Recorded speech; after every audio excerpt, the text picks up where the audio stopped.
So I actually had the idea for Hey 3AM for a really, really long time.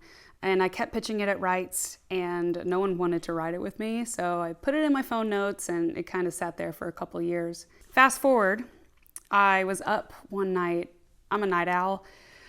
So I could have gone to bed that night at 9, but I didn't. I stayed up till 3 o'clock doing who knows what.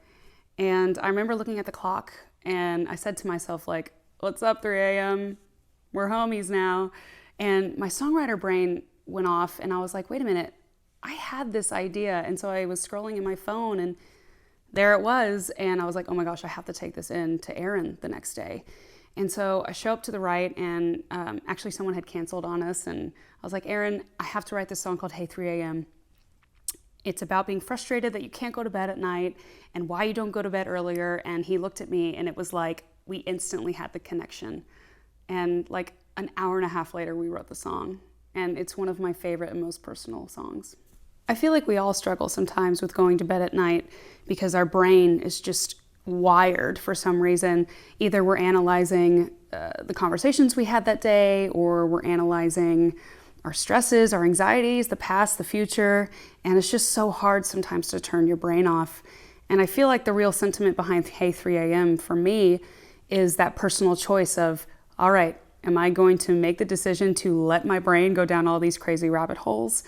Or am I just going to make the decision to tell my brain to stop, to close my eyes, and to just try to go to bed? And there's also a really great sentiment about Hey 3 a.m. that is almost an ode to 3 a.m., saying like, thank you for letting me tell you my secrets. Thank you for letting me be this wired person and unloading all my anxieties on you. So I think it's a really, really cool way that the song unfolds. Initially, I thought the production of Hey 3 a.m. needed to be super stripped, like vocal and acoustic guitar, and that's it. And so we cut it that way, me and my producer, Skip Black, and something about it wasn't right.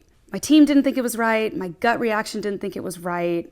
And so I went back to the drawing board and I was like, what does this song need to sound like? What does it need to reflect? And I had this idea that it needed to reflect the chaos that goes on in your brain at Hey 3 a.m. It's not just a quiet guitar vocal. It could start that way, but it might need to escalate to, that crazy stressful thought you have or that crazy anxiety you're thinking about, and then it kind of needs to come back to normal. And so we ended up adding keys and we added BGVs and we added bass and a couple of other instruments, and it really, truly came to life. Hey 3 a.m., here we are again.